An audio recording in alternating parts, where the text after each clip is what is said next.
And welcome, I'm Andy Mioch and you are watching A News. Here are the headlines. Italy's Giorgia Meloni meets Donald Trump in the White House to talk tariffs and defense. U.S. Secretary of State Marco Rubio and Special Envoy Steve Witkoff hold Ukraine talks with Europeans in Paris. Deputy Foreign Ministers of Azerbaijan, Georgia and Armenia hold first trilateral meeting in Tbilisi. Thank you for tuning in. U.S. President Donald Trump hosted Italy's Prime Minister Giorgia Meloni for talks in the White House. Meloni is the first European leader visiting Washington since Trump threatened the EU with a 20% reciprocal tariff that he then paused for 90 days. The EU had also paused their tariff countermeasures. Both Trump and Meloni said ahead of their Oval Office meeting they are sure there will be a deal made. Donald Trump harshly criticized the chair of the U.S. Federal Reserve, Jerome Powell, who warned that the White House's massive tariffs could raise inflation. Trump reacted on his Truth social media, saying that the end of Powell's term, quote, cannot come fast enough, and that the Fed should have already cut interest rates.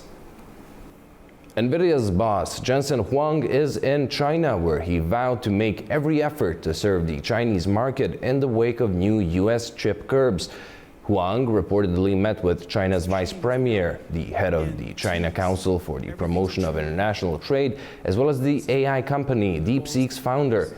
His surprise visit comes 3 days after the U.S. issued fresh restrictions on exports of NVIDIA's H20 AI chips to China.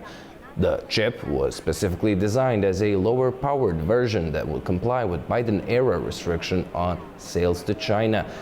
Washington, which is battling Beijing in the artificial intelligence race, told NVIDIA the new rules were designed to address the risk that its products might be used in or diverted to a supercomputer in China. The price of everyday essentials like Nikes, Levi's jeans and Gap t-shirts could soon spike in the U.S. as fresh tariffs threaten the Asian factories at the heart of the global clothing supply chain. A wave of new trade measures is already disrupting key manufacturing hubs like China, Vietnam and Indonesia.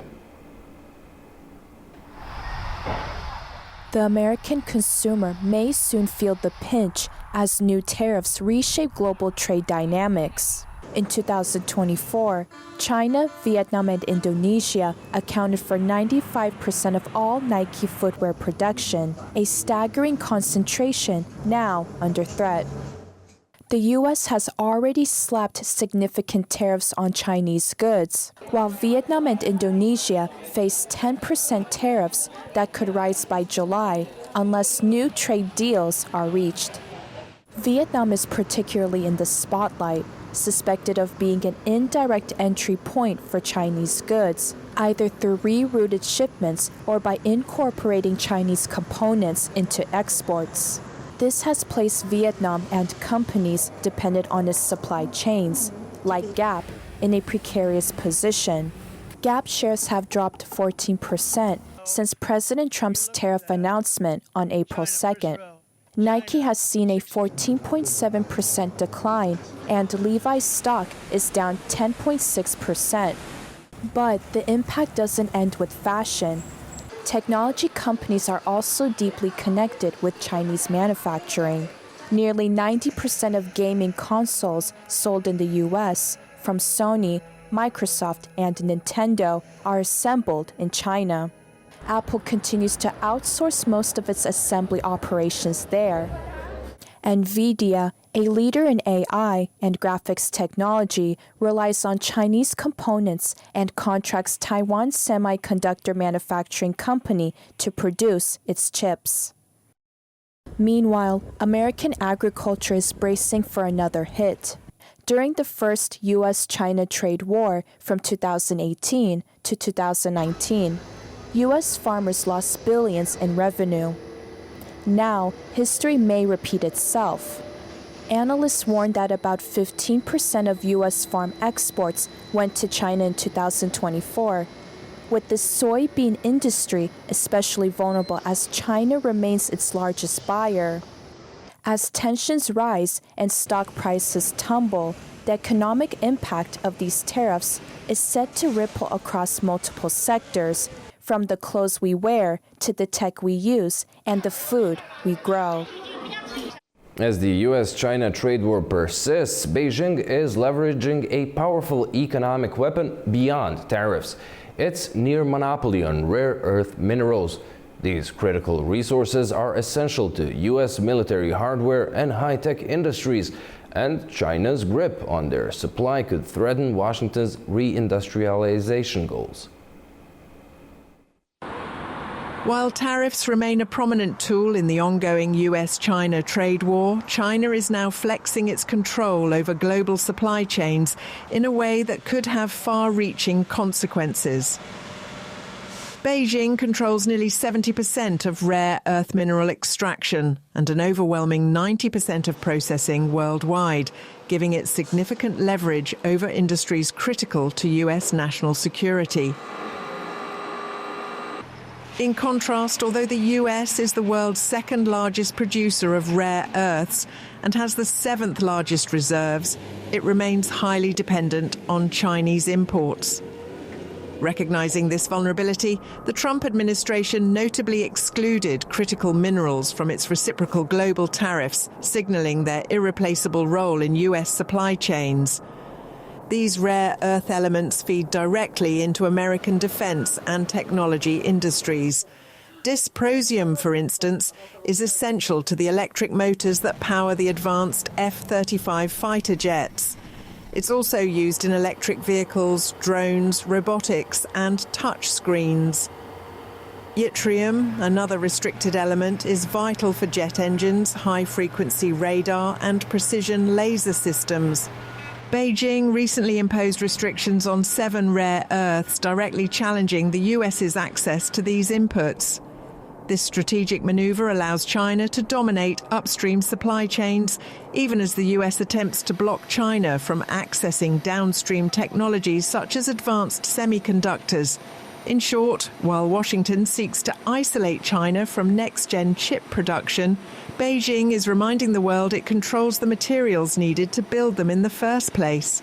By tightening its grip on rare earth supplies, China isn't just responding to tariffs, it's asserting its dominance over the infrastructure of global innovation. For the US, this highlights a deeper vulnerability in its push for reindustrialization and military modernization. Harvard University is facing mounting pressure to fully comply with federal directives on combating anti-Semitism.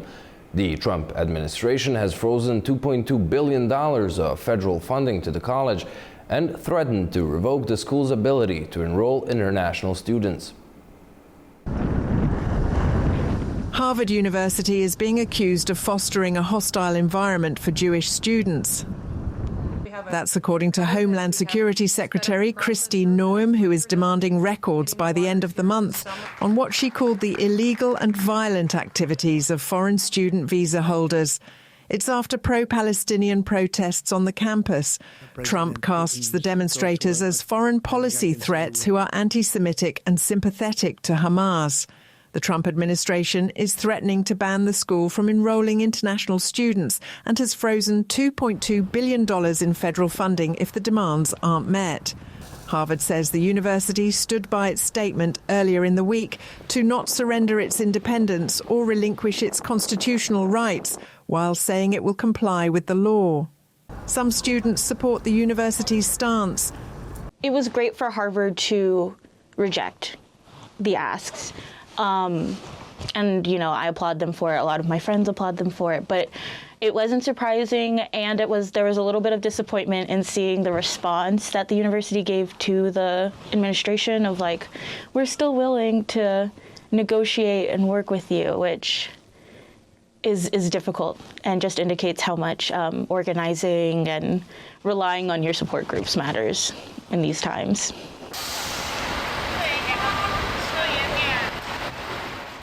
The president of Harvard's decision to, not obey by the Trump's administration attacks on university is pretty courageous, and I fully support it. I think it's important as a community here to, gather and face this all together. And I think this is an attack on academic freedom, and I think it's a threat to democracy. Failure to comply by the end of April could result in Harvard losing its student and exchange visitor program certification. International students make up more than 27% of Harvard's student body, with more than 6,700 enrolled in the current academic year. Harvard, already pressured to dismiss key Middle Eastern studies faculty, now faces an uncertain future. 3 people have been killed and dozens injured in a Russian drone attack on Ukraine's Dnipro, local officials say. At least 28 people were wounded, including 3 young children, one of which was a 9-month-old baby. 5 people remain in hospital, according to local authorities, who say one of the drone strikes on Wednesday evening landed just 100 meters from the city's municipal offices. Donald Trump's special envoy Steve Witkoff and top diplomat Marco Rubio have met with their European and Ukrainian counterparts in Paris to discuss efforts to end the war in Ukraine. Ukrainian President Volodymyr Zelensky urged the participants to put pressure on Russia, while the Kremlin dismissed the talks. Ross Cullen has more in Paris. Well, lots of meetings going on in the French capital on Thursday between the United Kingdom, the United States, France, Germany and Ukraine, all focused on trying to secure a ceasefire, trying to secure security guarantees for Ukraine going forward. On Thursday morning local time, we had Volodymyr Zelensky, the Ukrainian president's chief of staff, Andriy Yermak, here in Paris for talks with the top diplomatic advisors from France, the UK and Germany. Then those 3 top advisors had a one-on-one meeting with Steve Witkoff, the United States Middle East envoy. Then Mr. Witkoff and Emmanuel Macron had a working lunch where they were joined by the US Secretary of State Marco Rubio. And then all of the different advisors and leaders, apart from Emmanuel Macron, had a meeting on Thursday afternoon local time, trying to find alignment, trying to find a possible agreement on their Ukraine policy going forward, because since President Trump came back to office in January, we've seen a lot of these traditional partnerships between traditional allies like the US, the UK, France and Germany be challenged. A slightly rocky relationship because of the direction of foreign policy under the second Trump administration. There will be further meetings that are taking place on Thursday between the foreign ministers of Ukraine, the United States, the United Kingdom, France and Germany, all of them focused on trying to find a path towards a lasting ceasefire in Ukraine. Ross Cullen, A News in Paris.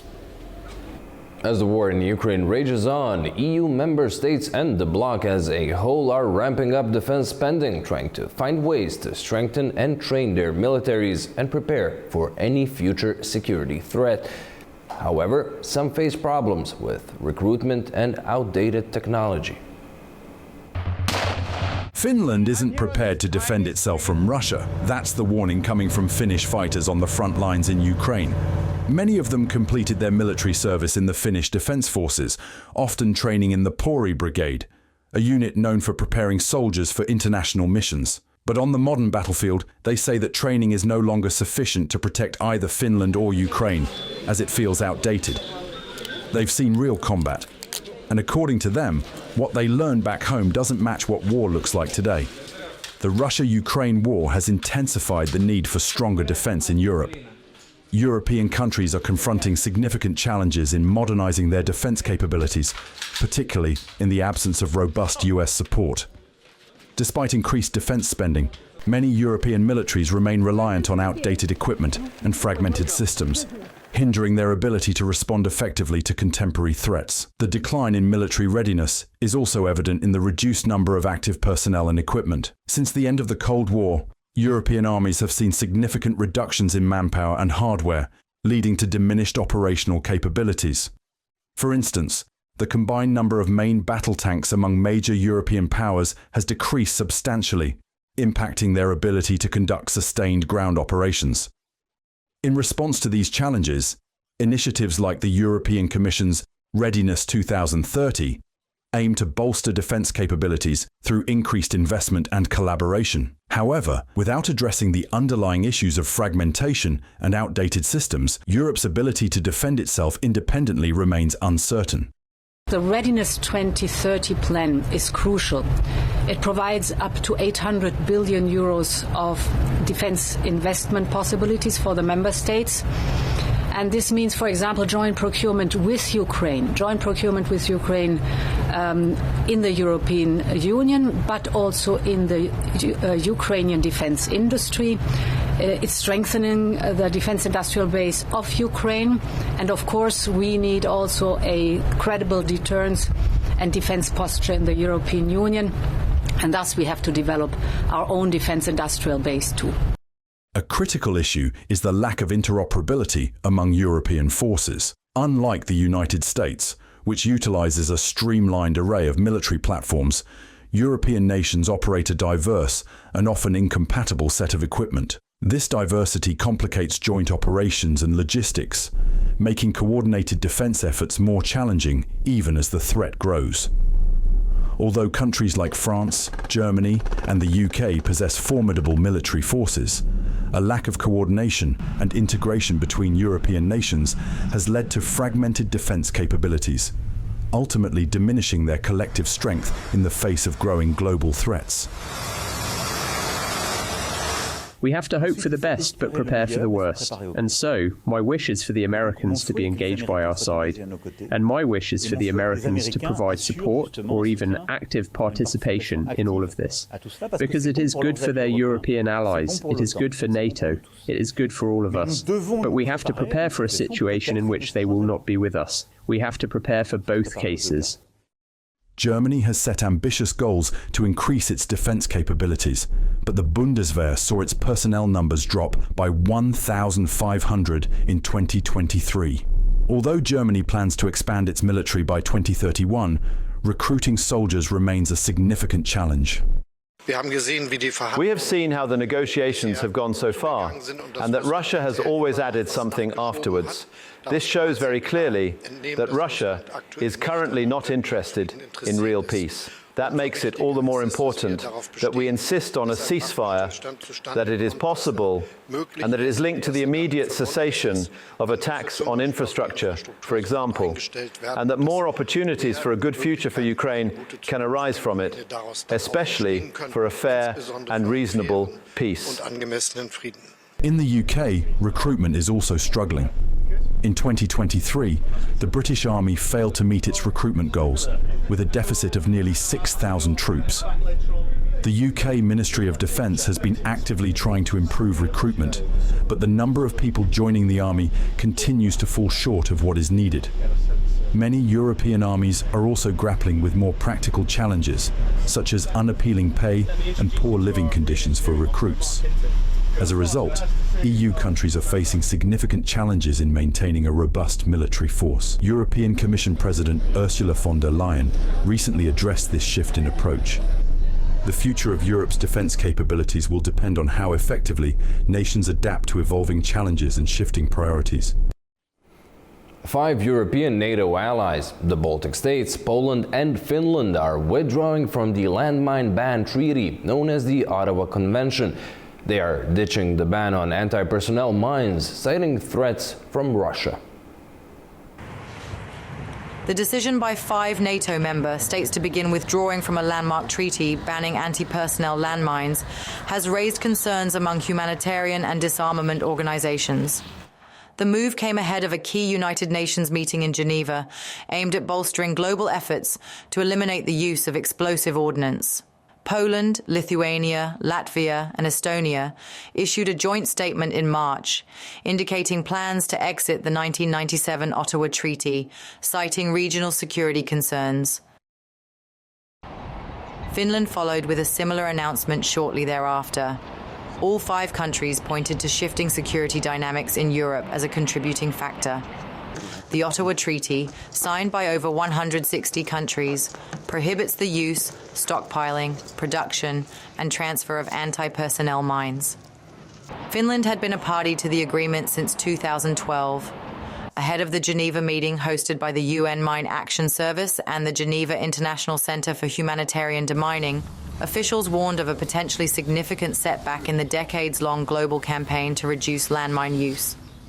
Tobias Privatelli, director of GICHD, acknowledged the challenges, stating that hard-won progress is at risk.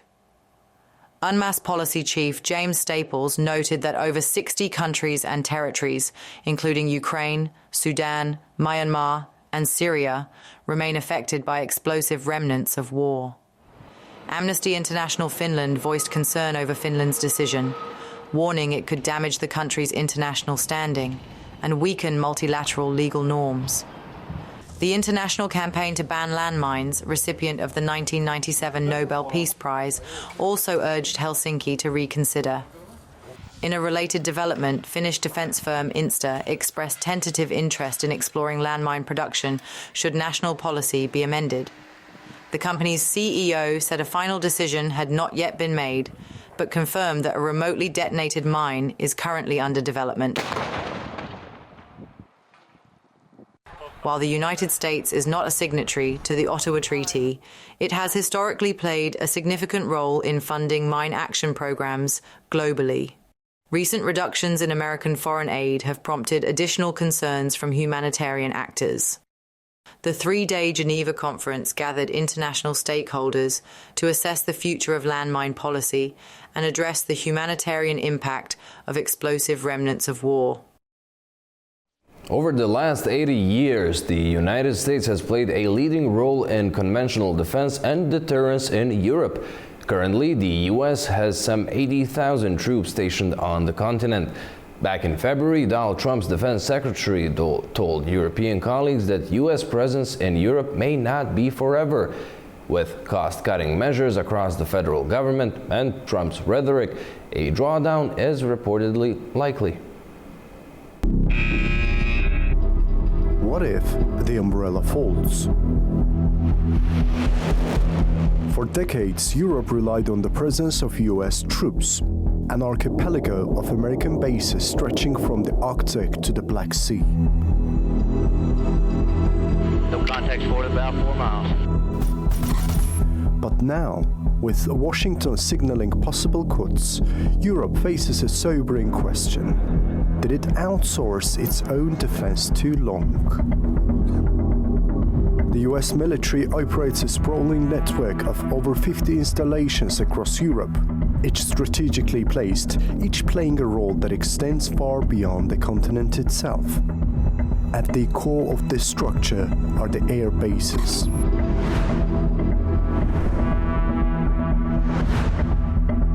Ramstein Air Base, Germany, the largest American community overseas, controls drone operations and supports missions across Europe, Africa, and the Middle East.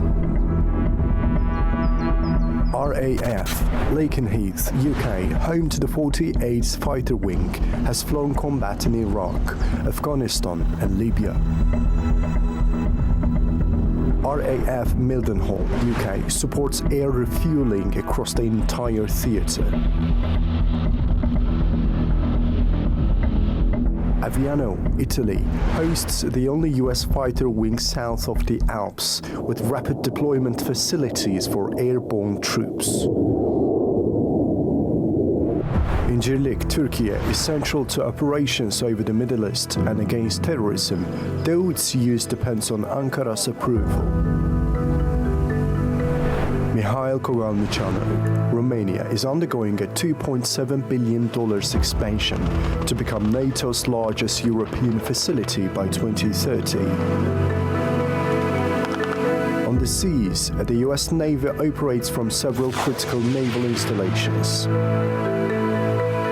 NSA, Naples, Italy, is home to the US Sixth Fleet and commands maritime strategy across Europe and Africa.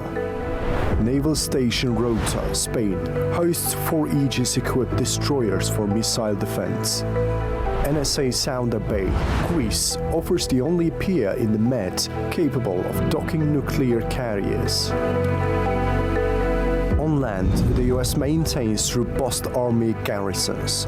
USAG Vicenza, Italy, houses the 173 Round Airborne Brigade, ready for deployment to crises from Africa to the Middle East.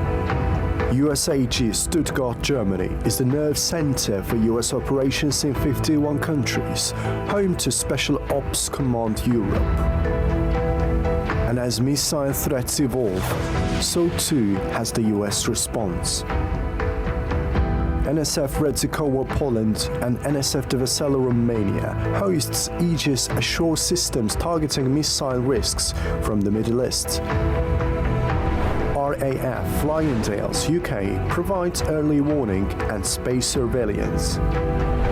RAF Menwith Hill, UK, serves as a global intelligence gathering hub, tapping into satellite communications and drone targeting. Pitofik Space Base, Greenland, the northernmost US outpost, track missile launch and space threats and hosts 150 personnel. The Landstuhl Regional Medical Center, Germany, meanwhile remains the largest overseas American hospital, treating over 205,000 US and Allied personnel annually. In total, around 84,000 US personnel are stationed across this system. They operate in permanent, strategically located facilities, forming a grid of global surveillance, missile defense, logistics, and rapid response capability. But all this is now at risk. On April 8, General Christopher Cavalli called Europe the first line of defense of our homeland. Just one day later, reports emerge of US troops cuts, starting with logistic personnel withdrawn from Jasionka, Poland. As many as 10,000 troops may soon leave from Poland and Romania. Retired US commanders are sounding alarms. Admiral James Fogo warns of a shift from global to regional power. Lieutenant General Ben Hodge says Russia would view it as abandonment. Lieutenant General Stephen Twitty fears it erases US strategic depth.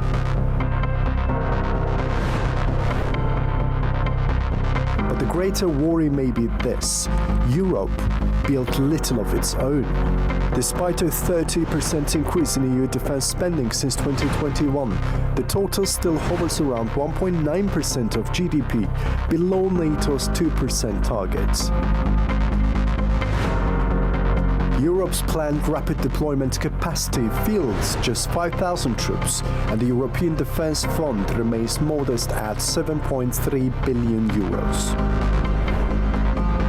Fragmentation, underinvestment, and a habit of relying on the American shield now raise a final question. What if the umbrella falls? The US system may shrink, but unless Europe fills that space, what comes next may not be a gap, it may be a vacuum. Ahead of the second round of US-Iran nuclear talks on Saturday, Iranian Foreign Minister Abbas Araghchi visited Moscow, where he met Russian President Vladimir Putin. Our Tura Shirelilu brings more on the upcoming talks. Iran's Foreign Minister Abbas Araghchi is in Moscow to deliver the message by Iranian Supreme Leader Ayatollah Sayyid Ali Khamenei to Russian President Vladimir Putin. The visit comes days ahead of the second round of talks between Iranian and US officials, which will be held in Rome next Saturday. What Iran wants from these talks is that US-imposed sanctions on its nuclear program shall be removed. And what the US side wants is that Iran must dismantle its nuclear program. This demand has been categorically rejected by Iran. Both sides termed the first round of talks, which were held indirectly in Oman last Saturday, as constructive and positive. But as the days tick by and by, approaching to the second round of talks to be held in Rome, there are controversies overshadowing the meeting. First, it was a change in the venue of talks from Oman to Italy. Iran did not welcome this event and said that it's like moving the bars during a football match. Second, it was the comments by US negotiator Steve Witkoff who said Iran is not entitled to any nuclear program. Iran called this remarks as contradictory because Mr. Witkoff had earlier in the week said that Iran is entitled to such a program. In the meantime, Director General of International Atomic Energy Agency is in Iran. Mr. Rafael Grossi held talks with Mr. Arakchi and also head of Iranian Atomic Energy Organization. Following the meeting, a deputy foreign minister in Iran said that IAEA has no direct role in the ongoing talks between Iran and the United States. This was a reaction to Mr. Grossi's remarks that any agreement without IAEA's role will be a piece of paper. Although the contents of Ayatollah Khamenei's letter to Mr. Putin has not been disclosed, it appears that the letter will address Iran's stand on the upcoming negotiations, which will be held on Iran's nuclear program in Rome, Italy. Turaj Shiralilu, reporting for A News TV, Tehran.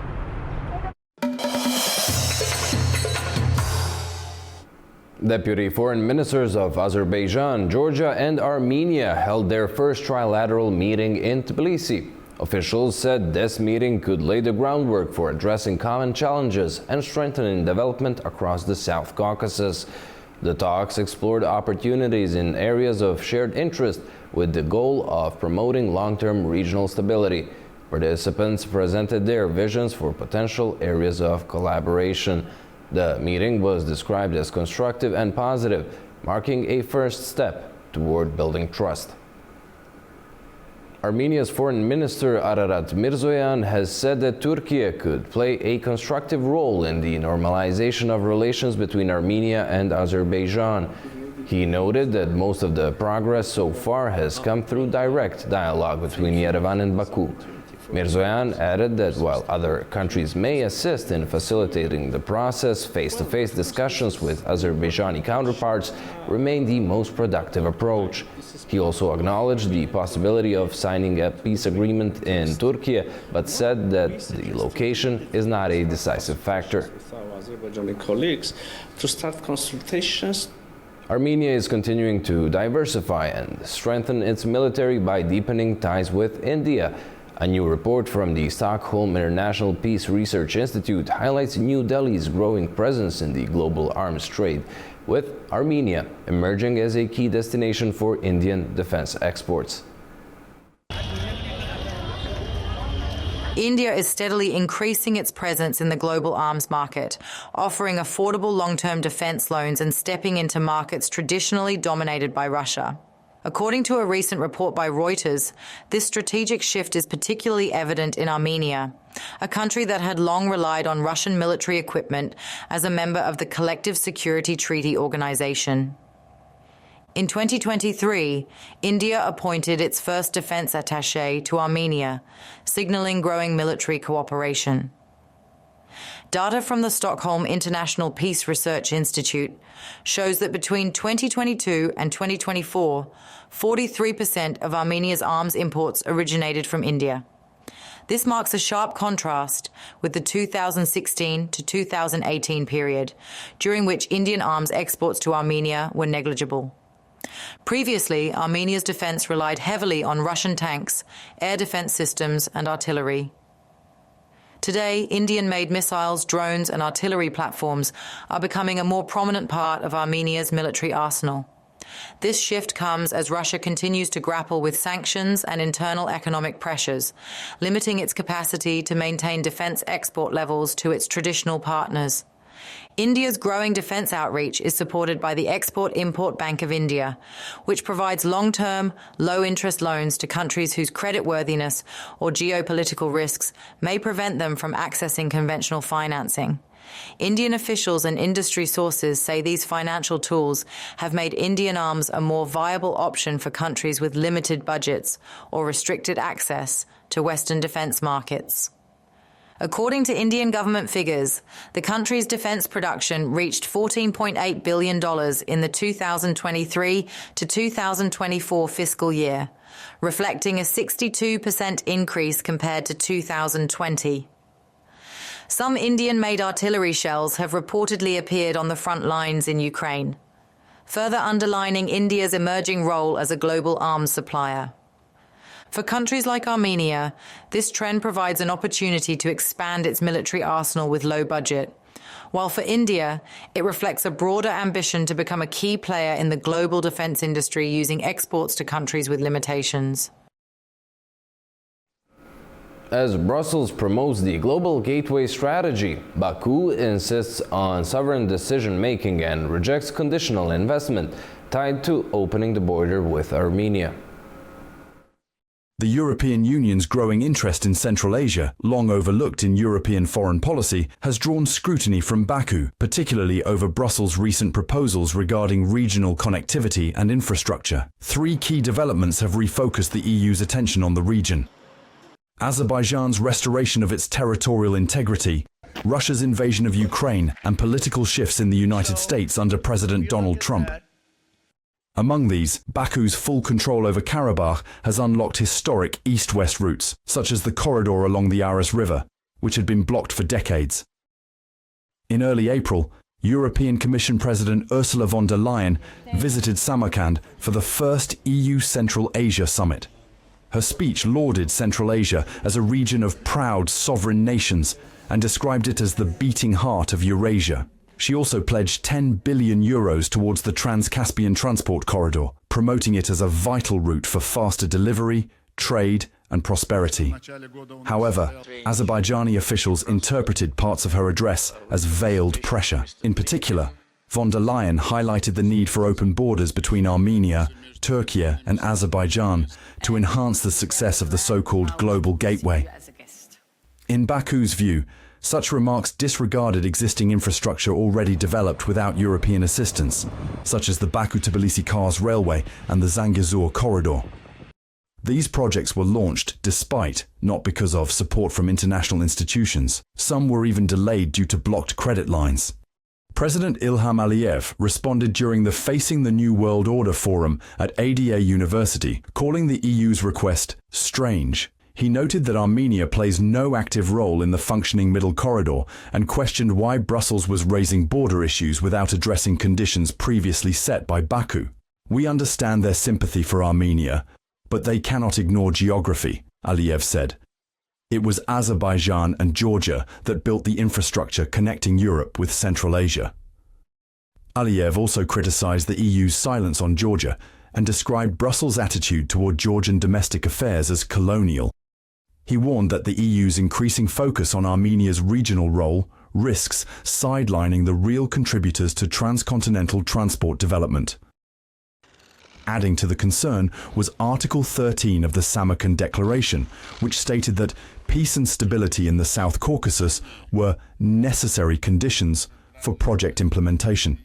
For Baku, this implies that a peace treaty with Armenia is now being presented as a precondition for utilizing infrastructure that is already operational.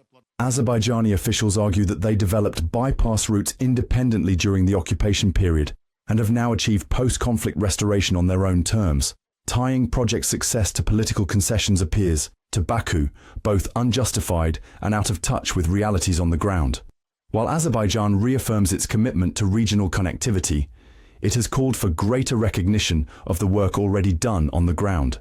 As discussions around transport corridors continue, Baku maintains that decisions on border policy and infrastructure must remain in the hands of the countries directly involved.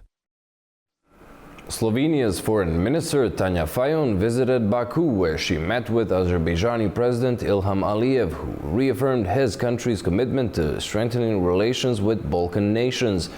The meeting covered prospects for expanding energy cooperation and boosting economic and trade links. They also discussed the strategic importance of the Middle Corridor as a key route connecting Europe and China, as well as potential opportunities for Slovenian companies and port collaboration. Slovenia's Foreign Minister Tanja Fajon also met with her Azerbaijani counterpart Ceyhun Bayramov to discuss expanding bilateral cooperation. There is great potential for enhancing trade cooperation between Azerbaijan and Slovenia. Deputy Prime Minister and Minister of Foreign and European Affairs of Slovenia, Tanja Fajon, said this during a joint press conference with Azerbaijan's Foreign Minister, Ceyhun Bayramov. Tanja Fajon emphasised that Slovenia's position on the South Caucasus remains unchanged and the country welcomes the progress made on the peace treaty between Azerbaijan and Armenia. We welcome the conclusion of this agreement back in March, the draft agreement, and encourage both sides to do steps to normalization of the relations between the two countries. And I stressed that during the talks here, I stressed that during the talks yesterday, and also maybe in the light that South Caucasus really deserves peace in the region. And I think it's a good historic opportunity to achieve such peace for benefits of people and also encourage... Azerbaijani Foreign Minister Ceyhun Bayramov said that there are significant opportunities for Slovenian companies to participate in reconstruction and development projects in the Karabakh and eastern Zangezur regions. He emphasised that the Slovenian delegation was thoroughly briefed on the large-scale reconstruction and restoration efforts underway in the liberated territories of Azerbaijan.